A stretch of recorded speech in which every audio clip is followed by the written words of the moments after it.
During our fourth session, developments in Noone's case unearthed echoes of past failures. The girl recalled a familiar figure. The candleman stood before me, on the rooftop. He wore a long, filthy jacket. His presence, it reminded me of when the tide goes out. An uncanny sense of déjà vu. For Noone has seemingly encountered my Cece's ferryman. I thought him lost forever.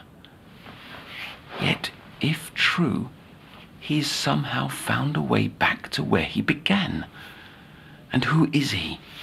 Some deranged bedlamite? A mutual dreaming savant? Invading the nightmares of innocence? It seems absurd. All I know for certain is that I must dig deeper.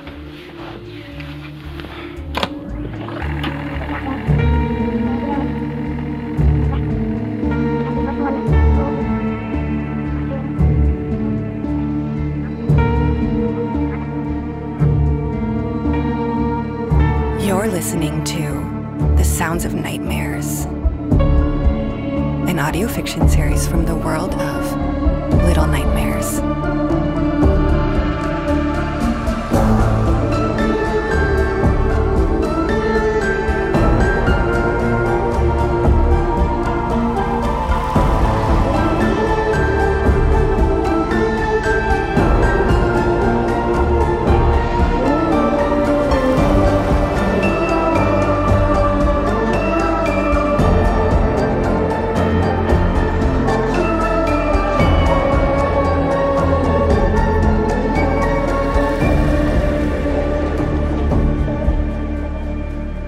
Chapter 2. A Penance at the Bathhouse.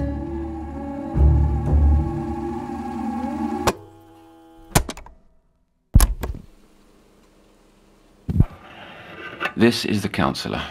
Tape number 57, session number 4, patient Noone. I was presumptuous, judgmental. Now I feel it's paramount to prioritize Noone's treatment over several other cases due to demonstration of abnormal or neurological faculties. To disinter further, today I'll venture an unconventional method.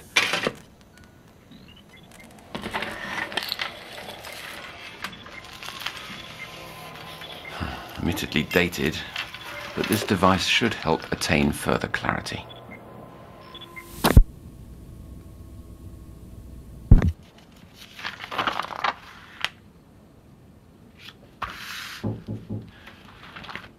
Please, come in. How are we doing today, Noone? Otto, what happens to a stone that has overcome its greatest fear? You're telling a joke? Yes, but I never got the punchline. I'll have to think about that. There, look! A moth! Mm-hmm. We went on vacation once, under my doctor's advice. Swarms of moths gathered round that balcony each night. They fascinated me, their little ways, how they just existed. I collected them in Mum's plastic jars. Well, this might be a good time to tell me about your mother. I'd rather not. Mum didn't share my enthusiasms for crawlies. But moths were my favourite, drawn to lie under some kind of spell. Perhaps you see a bit of yourself in the moth, vulnerable, caught in the spotlight. The fame you received after the cure... I don't feel cured. At all. You feel you're still in the dark? Yes, but I like to try to fly towards the light. Then let me be that guiding light, and eventually together we'll leave your darkness behind. How you said that reminds me of the place I visited. On your vacation? No, last night, in my dream. Let's make sure you're comfortable before jumping in. Oh, I feel at ease. Calm, even.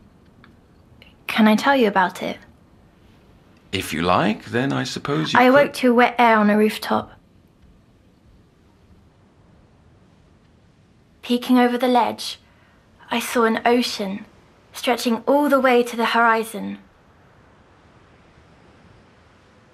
On the nearest shore, giant fish-like contraptions crawled out from the waves, and from their mouths, plump men and women emerged, faces hidden behind wooden masks, bodies tucked away beneath mucky brown robes. Some used sticks to labour up the long, winding boardwalk leading from the beach to the lantern-lit market below. Their destination was behind me. A distant, crooked bathhouse. A voice whispered, "Hey!" And I turned to see a grubby, breathless boy stepping off a ladder. He dressed in tatty shorts and shirt covered in pin badges. He said, Do you know a way out of here? I told him I was equally lost, but he insisted on travelling together. He went on, "Other kids call me Jester because I never run out of jokes. I can tell you some along the way." I didn't reply, so he blurted, "A man tells his friend to stop looking for the perfect match." But he stopped. I could tell he realized that parts of him were missing. As if just being here was changing him. I realized something too. My headache was gone. Jester yelled out, "Oh, he tells him to use a lighter." Then this boy was the impetus for your joke. You met a child in your nightmare prior, but this one sounds far more normal. He looked like the kids from school, only kinder. The ones at school teased me. Well, until I fell ill. After the water sickness, the same children who made me dread walking through those rotten gates began sucking up. But I've always been the same me. Funny. I feel less me now than before. Children can be cruel. I had my share of tormentors in adolescence. Really? It's regrettably common.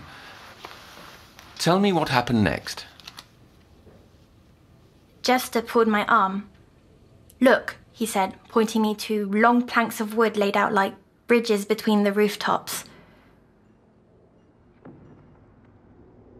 Other children had travelled this path before. Other children?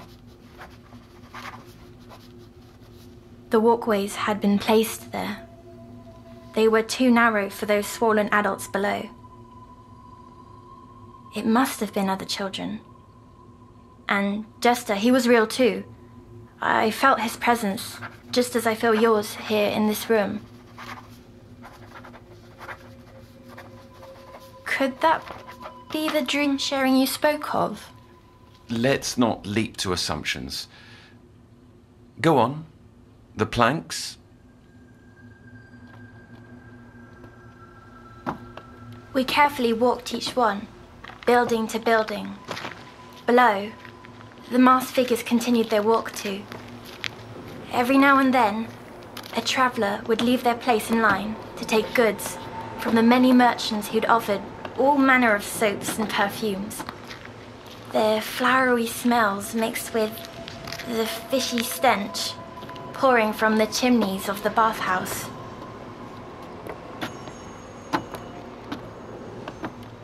When we reached our final building, our only option was to head down the long ladder, snaking around the side into an alleyway below. Jester was a nervous sort, so I did my best to stir his courage and asked, "Have you another joke?" And he replied, "Oh, right. What happens to a stone that has overcome its greatest fear?" And there it was again. That lost look, like Granny used to get, I asked him, You don't remember? "You don't remember?" And Jester simply said, "I'll know it by the time I reach the bottom." But before I could follow, something called out from across the rooftop. A muddled voice. And then I saw him. That man with the impossible face. The same one from the room of glass jars, but I can never focus on him. Noone, I need you to recall fine details. I told you. Especially when speaking about persons you've seen multiple times. Recurrence implies significance. He's a broken mirror, or a photograph all torn up. Impossible to piece back together. I have something.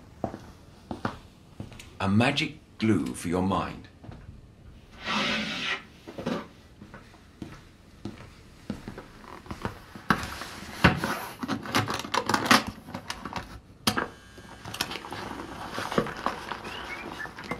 I don't want to wear that. You must.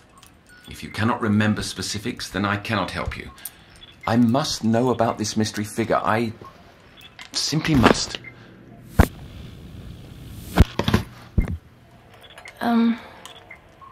All right then.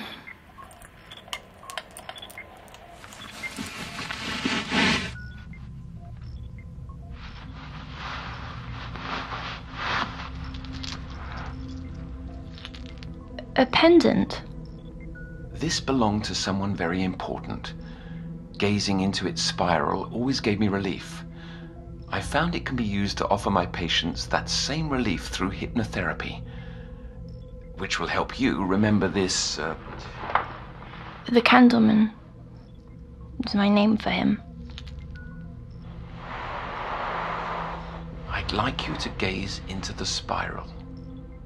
Watch it sway, back and forth, back and forth. Fall into the endless turning of the pattern within.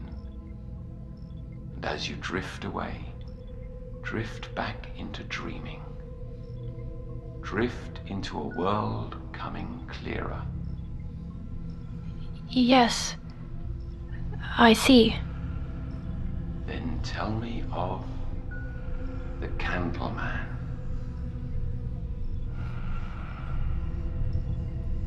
The Candleman stood before me on the rooftop. He wore a long, filthy jacket.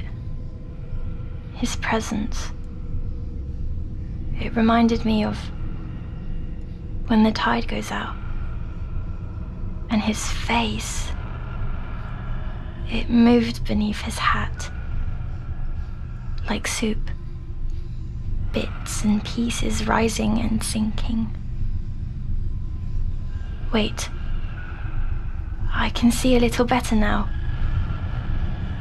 His eyes are long slits. Skin rough. Sagging. Like melting wax. He didn't speak, but somehow I knew. The Candleman wanted me to open myself to this place. Yes, he has for a while now. Every night. Every night. Oh, I can see it all. A web. He's been with me this whole time. Watching. Observing.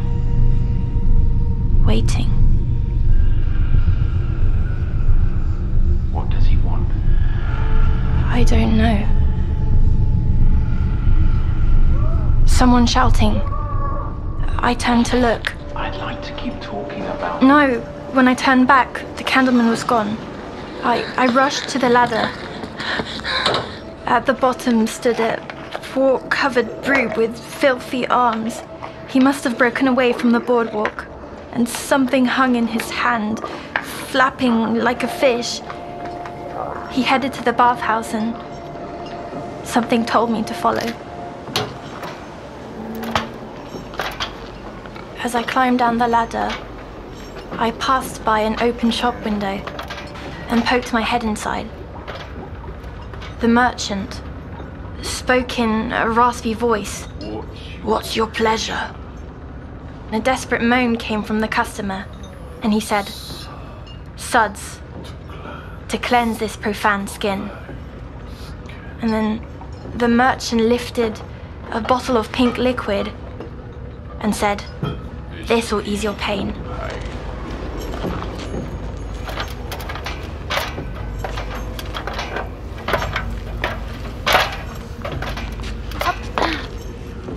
At the bottom of the ladder, Jester wasn't there, so I set off, making my way through the overgrowth that had eaten up the land around the bathhouse, until I reached some vines crawling up a fogged window.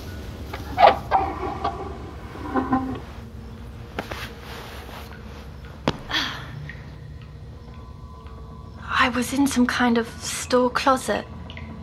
The shelves were lined with cleaning chemicals and brushes and buckets. The stink of bleach stung my eyes, so I rushed through the door.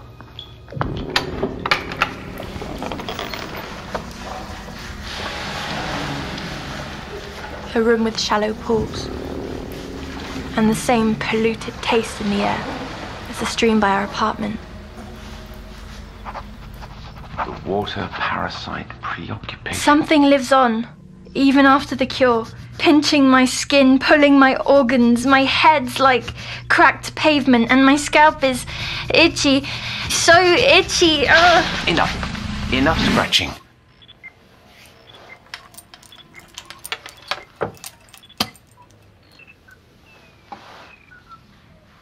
Noone, listen. There's nothing on you. Nothing inside either. It's only you and me and nothing else. It's all right. You're back. Safe and sound, as promised. Did it work? Were details glued back together? Some, though many pieces are still missing. And this continual mention of headaches concerns me. I'll look into possible causes and see what can be done. For now, the bathhouse, you were inside, right? Yes, and there was steam hung in the air, making it hard to see anything but shapes. The shapes of bathers, unrobed and unmasked. Some lathered away, some crouched in the water, others huffed the sauna steam. The biggest sat scrubbing himself with something that appeared alive.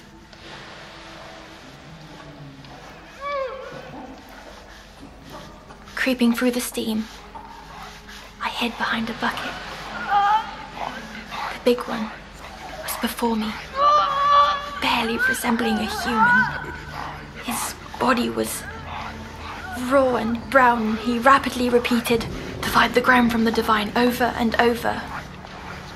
I suddenly realized who the creature was scrubbing with.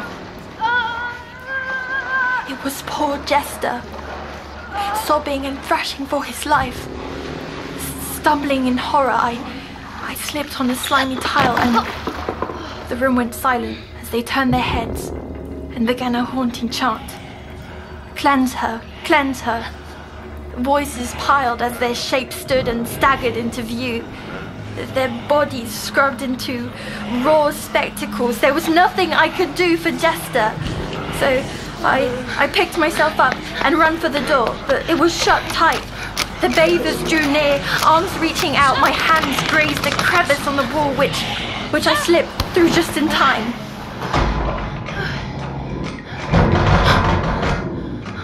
There I stood in the storeroom, once more. The window was open, my one chance to escape. I climbed the shelves, avoiding the jars and containers that filled the room with chemical stink. Glancing back, I saw the monster standing in the broken doorframe. Jester's limp body under his arm. His wart-covered hand reached up, grabbing my leg, violently pulling me away, and all I could do was reach and hope. My hands grasped a jar full of white liquid, and as he ripped me down, the jar followed.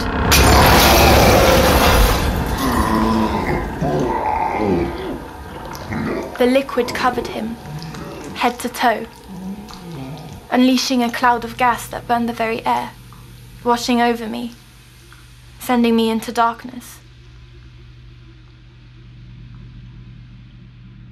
A strange satisfaction came from melting down that vile man. I wasn't like that moth, searching for the light. I was quite happy, surrounded by the dark.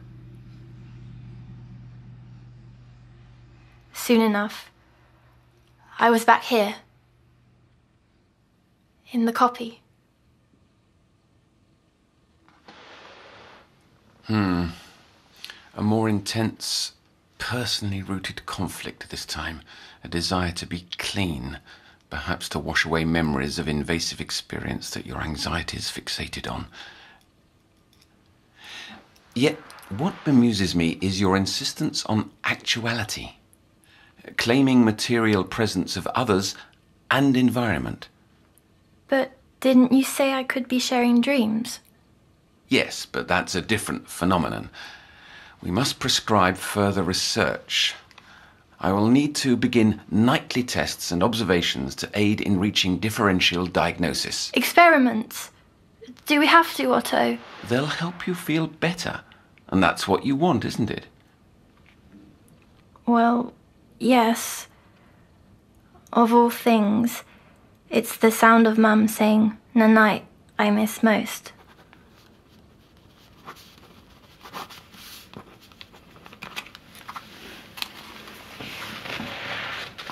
The stone becomes a little bolder. Pardon? The answer to Jester's joke. It's an old one. Stone becomes a little bolder. Now, before you pop off to bed, pick out another colourful delight for being such a good girl.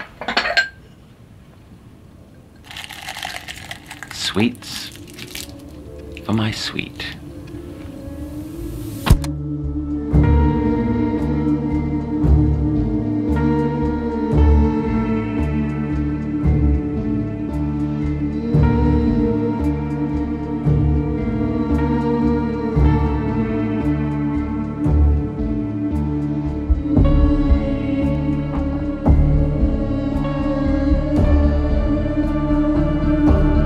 Just listened to the second episode of The Sounds of Nightmares. This episode was written by Mike Bambridge, aka Super Horror Bro, and Lonnie Nadler. Our showrunner is Lonnie Nadler, and the series is directed by Thomas Joses. Noone is played by Amy Pursehouse, and Otto by Kester Lovelace. Music created by Tobias Libya and Thomas Joses. Production supervised by Alizé Debar and Lucille Rousseau-Garcia. This series is based on Little Nightmares from Bandai Namco Europe.